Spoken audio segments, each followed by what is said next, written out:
interrupted my kung fu. Stay ready boxing.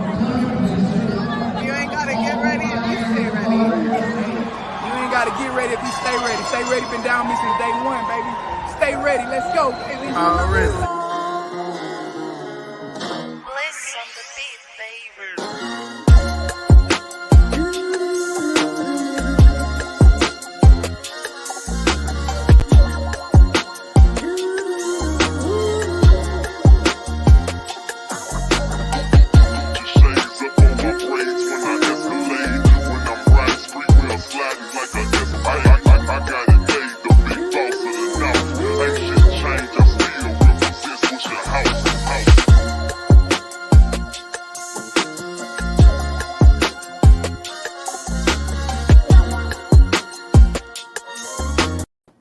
What up, world? What up, fight family? It's your boy Mac and StayReadyBoxingTV coming at you with some news you can use in another episode of Ringside Views. I got a special guest with me today, Carlos Nava. Man, what up with it, champ? What it do, big dog? Chilling. It's the dream, y'all. Future boxer. Man, finally got you on the show. Yes, sir. It feels good to be on the show. Already. This your first interview? No. I had a couple in the past, but my first live interview. Yeah. Yes, sir. Okay. So, man, tell me, how does it feel coming off that win you got this weekend?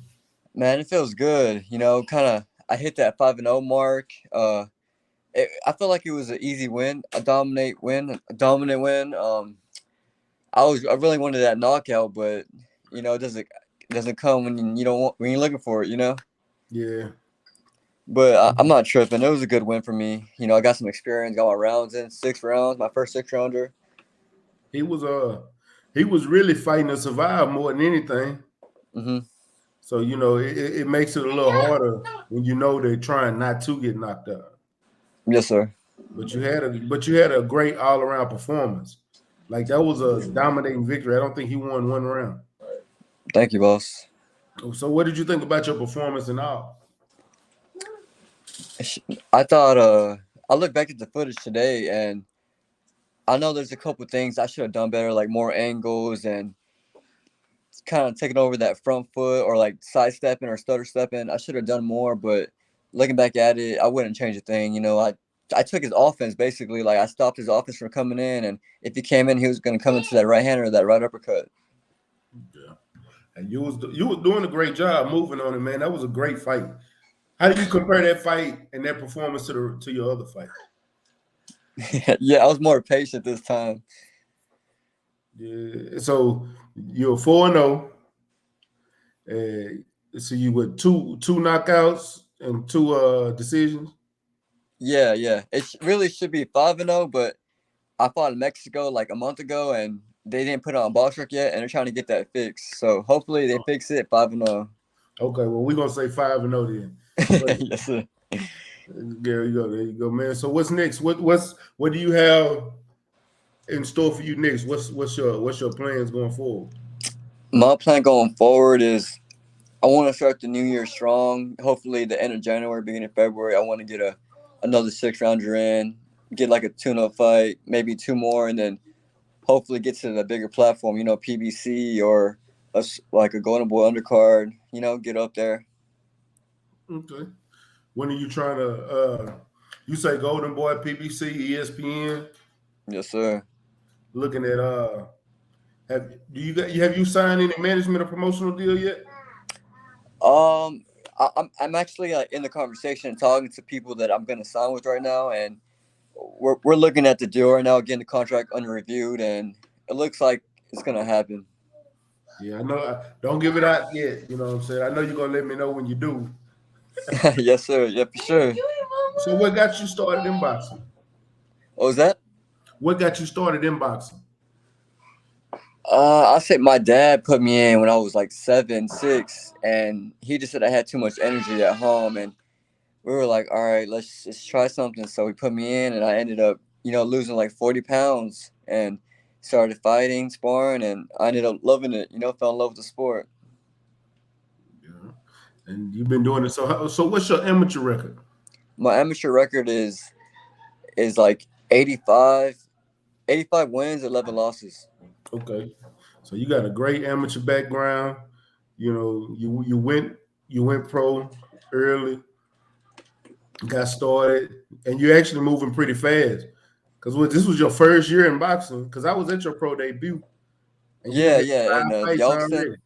Yeah, in Galveston, and Mhm. that was what, in May. Yeah, in the May, June. Yeah, and you done had 5 fights since then. Yes, sir. I mean, you know, so you're moving your career at a fast pace, especially this being your first year of boxing. You done already had 5 fights since May, 6 months. Yes, sir. Yeah, Six months. I'm trying to move, man. I'm trying to stay active, and I'm trying to make it to that strap. 135, want that first belt, and then stay there as long as I can. And after that, jump to the 140, and I want all the belts at 140 eventually. Who is your target at 135 right now? I know you got somebody you targeting. Man, my target right now for sure be Haney. Like I want to aim for Haney. What makes Haney be that target? You feel like he's the best? Because he has all the money at 135. He's the one with all the bread and That's the truth. yeah. He said, "I want that bag." Hey, I'm not mad at you. Yes, I'm sir. not mad at you. I'd go for the bag too. Hmm. So, what do you think? Matter of fact, since we are on 135, and I'm gonna ask you this: what did you think about the outside of your fight? What do you think about the fights this weekend at 135 with Devin Haney and Tank both being at 135 fighting this weekend? I think Haney dominated. He's big for that weight class, and he just outboxed Jojo Diaz. Jojo Diaz came in swinging, and Haney was just too smart for him. And Haney proved that he can take a shot too. And with Tank, Tank's a beast, but I think he's a little too small for 135. For sure, small for 140, but he'll come in and throw some hands. So you gotta be ready for that. Yeah, and he got a lot of power for his size. So I think a lot of this like that Tyson complex. He's so short, so the leverage. Yes, Most of it comes from that uppercut. So but it was a great night. It was a great weekend of boxing, man, especially right here in Houston. Besides your fight, who was the best fight you think of was Saturday at next fight? Man, there was a couple of good fights. I mean, I like Eugene's fight. He really got tested, and he proved that he can box, and he has the skill for it. Yeah. He had a tough fight. At Tigre, he had a good fight. He put up a good fight. All those girls put up a good fight. Bowie, for sure. Bowie, my boy, man. Shout out to Bowie. Yeah, Ephraim Bull. Yeah, that was a crazy knockout, man. he got some hands, man. That was, outside of that first knockout, I think that was knockout of the night. Yeah, for sure. But Bowie got hurt. Mm-hmm. Yeah, he got a lot of heart. I've watched him spar bigger guys and take a beating, but stay in there fighting. He never stopped fighting. Yeah. From real talent. So I like that kid. I think he's gonna be something special at that division. And he's with the right trainer. What was that? I saying he's with the right trainer. Oh yeah, he's gonna learn a lot. He's still young. He has a lot to learn. Yeah. So since you said Devin Haney at 135, if you move up to 140, and the reason I'm asking you this is because I don't see Josh Taylor staying at 140 no time soon. So by the time you get to 140, you got a lot of guys like Montana Love, Darwin Price probably be up there. You have Jericho still at the division coming out of Houston. Who would you be aiming for then? Who would probably have a title? There's a lot of guys. 140 is deep. Regis is still there. Man, I don't know. At 140, I won't be there for a minute, so I'm gonna let that just kind of marinate in my head. But for sure, Josh Taylor would be on that top list. He has all the belts, so I would aim for him. Yeah, and he'll probably have all the money by the end. Oh man! So back to your career though.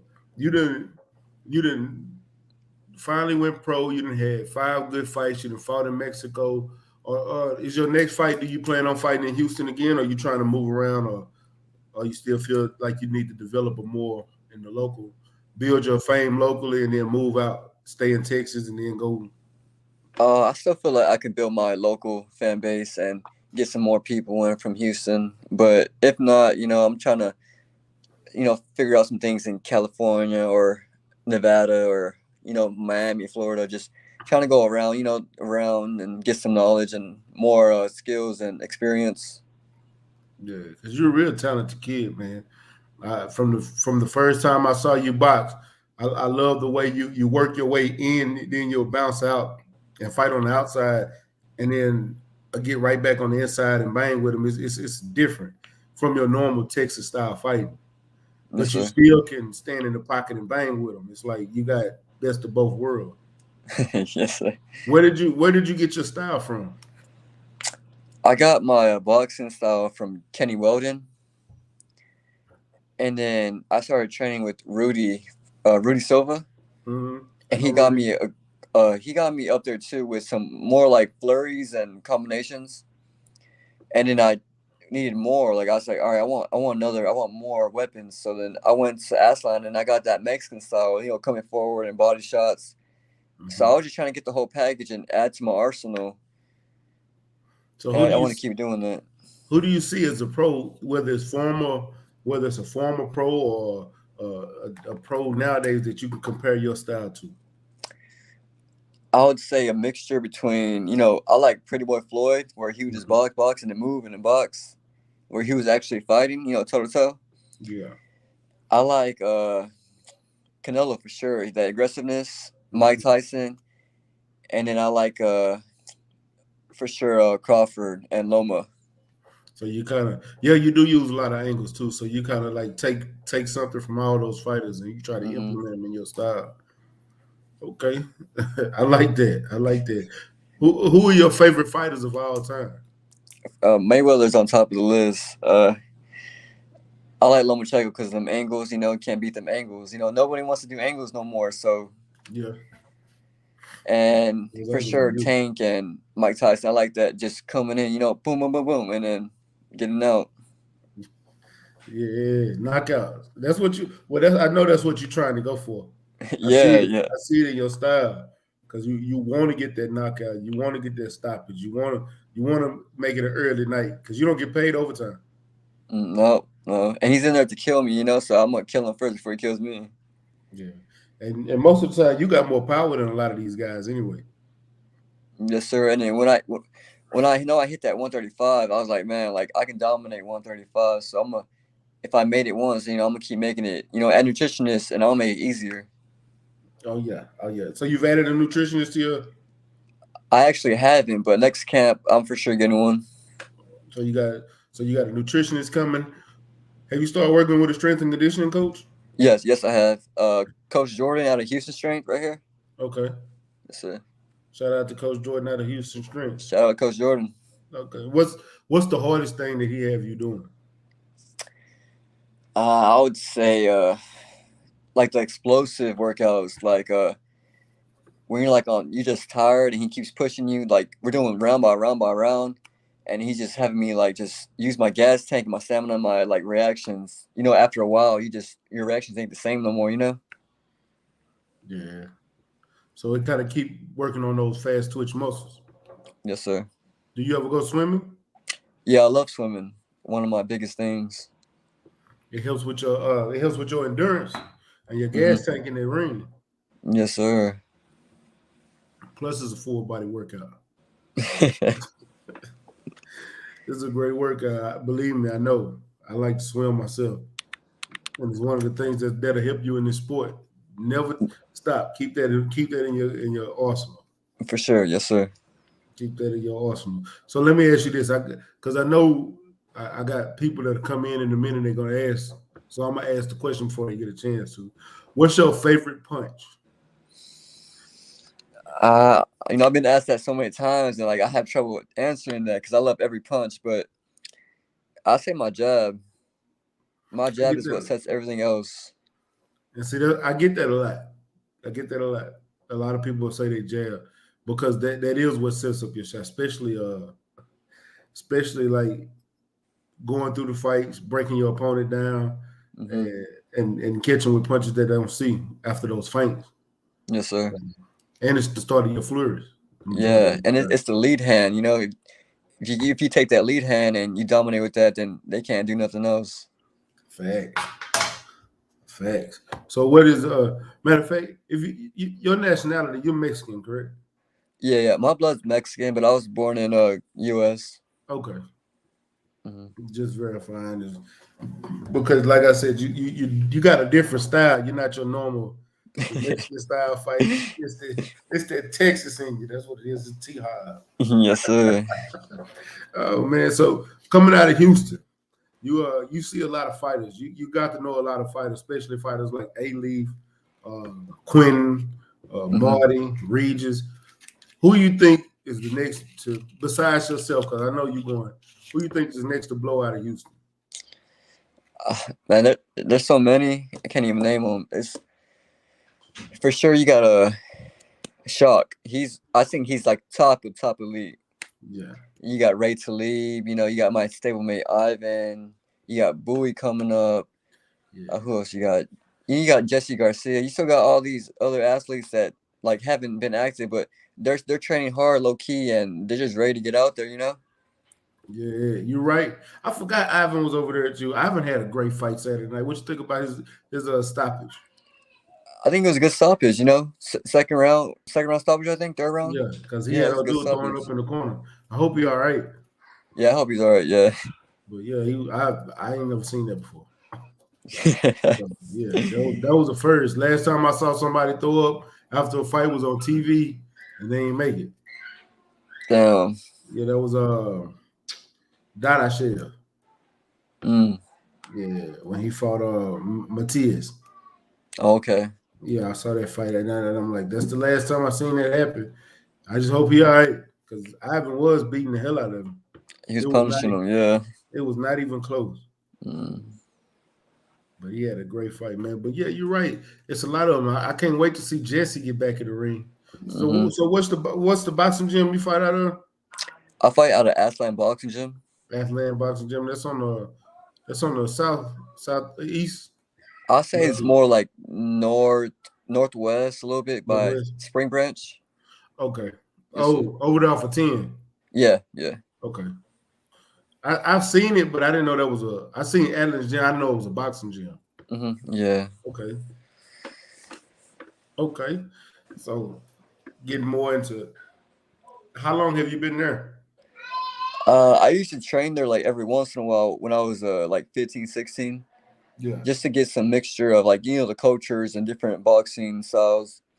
And then I started training there more whenever, kind of like the year before the pandemic.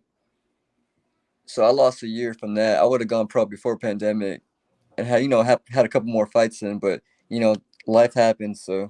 And they shut Texas down, so they wouldn't allow. Even when they opened the state back up, they wasn't allowing boxing.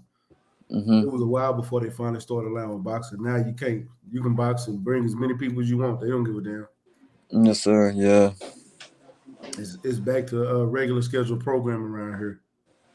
So when have you already heard anything about your next fight? No, I haven't had a specific date, but my management and team, they're saying that maybe they want to get me in at the end of January, beginning of February. Okay. I know next fight up is fighting again in February. You gonna try to get on that card, or you gonna try to get on the next LT grade? I wouldn't mind getting on that card. I would definitely do their card. I know. Hopefully Forrest will contact you and get on that card. Or Miss Lynn won. Try to get you on one of these cards coming up. For sure. Yeah, because they put on great fights. Yeah, I'll put on for any promoter. They're just all like, they're all trying to help us build our record and kind of get out there, and that's the good part about them. They want to help us grow, and I love that. Yeah, man, and that's one of the biggest things about the promoters here in Houston. LT Gray always got on TV cards and always putting these guys on TV. LT Gray's, next fight up is always putting you in position to build your name, to build you as a fighter, to make sure that you get known as a fighter, and to see them working together this past fight, that was amazing. That was amazing, yeah. That was no lie, and this, I think since I've been going to a lot of the Houston fight cards, that's probably the best card I've seen. That's what I thought too. That's the best card of the year so far. Definitely the best card of the year. Mm-hmm. Definitely the best card of the year. I can't take nothing away from it. And to see Alfonso come back after he lost to Zerdo, to see him come back and get a title, fight for the WBC and ABF title against somebody like that, because that was a hard opponent. He was. I know Alfonso was hurting that first round. Yeah, he was. That guy was just tough and sluggish. Yeah, I thought he was going. Did he knock him? He knocked him out, didn't he? Got stoppage. He stopped it. Yeah, he stopped it. Mm-hmm. That's what I thought. That was a great fight. I was glad. Amazing fight.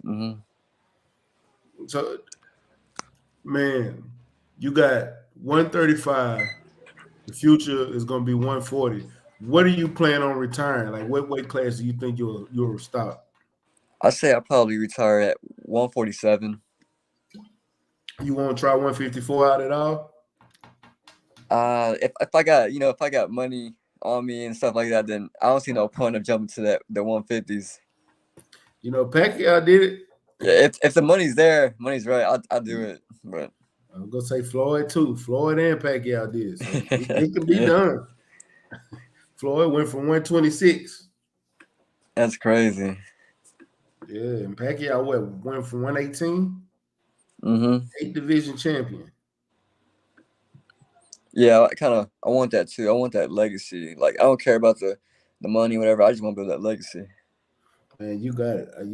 I can already see it in your future, man. You're a talented fighter. You got a skill level that I don't see much coming out of Houston, Texas. And a lot of people with a different skill levels are the ones that move and make something out themselves. You, Shop, Regis, A-Leaf has a different skill level, because I didn't see A-Leaf be a boxer, and I didn't see A-Leaf become a walk-down fighter that looked like Earl Spence, actually, that last fight. That's why I say those Quinn Randall, all you guys are special fighters. So I see y'all doing something different.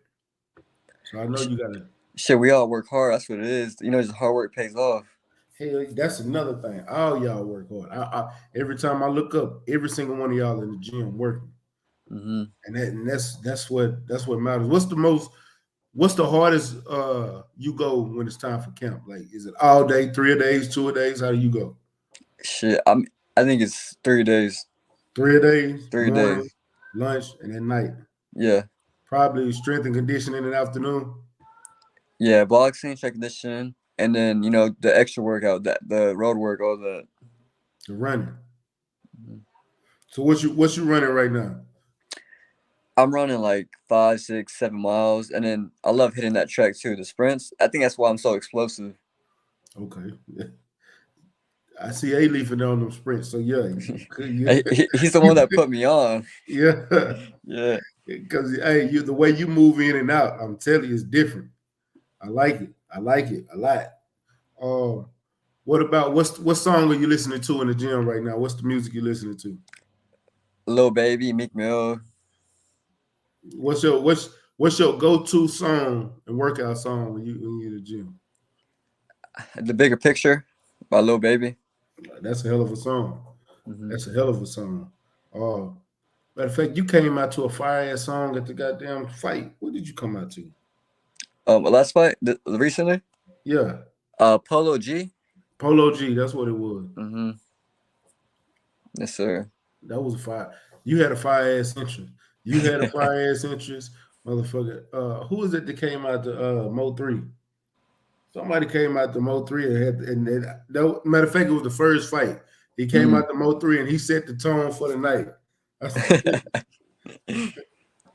Yeah, man. Matter of fact, how was this fight and the environment that you was in compared to your pro debut in Galveston? Whoa. I say that like the atmosphere was for sure like popping. It was popping, It was nice. I loved it. Different venue, different type of people. Houston, you're in the heart of Houston at this time. Yeah. But like for me, like personally on my level, I think I was more relaxed than my pro debut. I felt more calm and like just more stable. That's because you done done it now. You didn't actually went to Mexico. You didn't moved around. Mm-hmm. People are starting to know who you are. You know. Yes, sir. So what do you feel nervous at all before you get in the ring now, or is it just I'll get like a little nervous, but like once that that first fight starts, it starts going away. You know, get more relaxed, and I just get more focused, and I get more in tune and zoned. I'm just ready to go to war. You know. So when you was in the back, I seen you with your headphones on. What was you listening to kind of get you ready for the fight? I have this playlist that I made, Yeah. and it's just a mixture of like different songs. I'll say more like that old Meek Mill, like Dream Chasing and stuff like that. And back when he was with Rick Ross. Yes, sir. Mm-hmm. Okay. You got yourself together, listen to something, close your eyes, zone out, get your mind right, get ready for the night. Yes, sir. Already, man. Well, I tell you what, this is gonna be a short one because normally I have my co-host with me. He ain't gonna make it tonight. And he gets a lot of questions in because I know he had a lot to ask you. So what I'm gonna do? Oh Lord, what happened? I think he had a call because he had to drop off.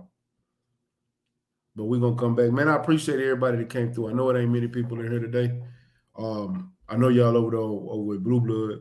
Appreciate the ones that did come through. Kevin Dunbar, Bruce Goals, Kenneth Johnson, Conor Loco. Salute to you, Conor Loco. Appreciate you coming through. I should have sent you a link yesterday when we were chopping it up. Yesterday was a good talk. I ain't even think about it. I got you from now on. I gotta add you to my group text list. Gotta add you, family. Gotta add you. Let me see. If he ain't back in the next 30 seconds, I'm gonna close this motherfucker out. I ain't tripping though because it was a good show. Y'all got to meet another Houston fighter. You know what I'm saying? And I'm gonna keep bringing these fighters to you. No, there you go. Yo, back? Can you hear me? I can hear you. Okay, cool. You got a call, huh? No, my other phone died. I'm on a different phone though. Oh damn! It's all good. It's all good. I was just gonna tell you and see. I'm gonna go ahead and close it out. I might bring you back on in a couple of weeks. That way we could talk more in depth, and I bring my co-host on, and we can sit down and chop it up and have another great show. And that way you can meet 503. You met him at the fight. Yes, sir. Yeah, I remember him. Yeah. So I tell you what, I'm gonna ask you a question I always ask every fighter, man. What's something that you would tell any boxer or amateur fighter or somebody that's thinking about getting into boxing, or a boxer that's getting ready to start their career as an amateur, or amateur getting ready to go pro? What's something motivational or inspirational that you would tell them to help move them forward in their career? I would say like just focus on whatever it is you have envisioned. Give it 110%. Sleep, shit, eat, boxing. Don't worry about anything else. Chase your dream and don't give up. I think perseverance is the biggest key in this sport, and if you stay ready, then you don't got to get ready. Shit, you already know. That's my motto. Yes, sir. Man, give them your social media handles. Tell them how they can follow you, champ. Y'all can follow me at He Dreams Boxing with 2 X's, and I'm on Instagram, Snapchat. Oh, shit. There you go. Say it again. My bad. I hit the wrong button. You good. You follow me on Instagram, Twitter, Snapchat, TikTok. He Dreams Boxing with 2 X's. All right. He Dreams Boxing with 2 X's, man. Y'all go follow him. Make sure that y'all support him. He's gonna be on your TV soon. Y'all gonna see him on ESPN, Fox, Showtime, DAZN, Triller, UFC Fight Pass with Roy Jones. He gonna be on something. Y'all gonna see it. Watch what I tell you. And he gonna be knocking boys out. Man. I appreciate your time, man. Come back. We're going to do this again in a couple of weeks, and it's going to be, you know what I'm saying? Matter of fact, when you tell me you on another fight card, we doing this again and going to talk about this fight coming up. Yes, sir. All right, man, and I appreciate you coming through. Salute to you, and y'all know what it is. Your boy Mac with StayReadyBoxingTV. You ain't got to get ready if you stay ready, man. Peace. Yes, sir. And follow my boy Stay Ready Boxing. He's the best. Let's go, champ. You ain't gotta get ready to stay ready. You ain't gotta get ready to stay ready. Hey, you ain't gotta get ready to stay ready. I'm all about business, somewhere in the trenches. Moving weight, I'm on my 24-hour fitness. I don't need a witness, moving with the quickness. Was off the porch when you was on the playground benches. Block bleeding, smoking trees, eyes Chinese. High speed, singing every lick walking by me. I'm sticking to the code like a Siamese. Twin Glocks on me, shoot 'em up like some IVs. Pushing flour, test me and you'll be pushing flowers. Smoking sour in the kitchen when it's cooking hours.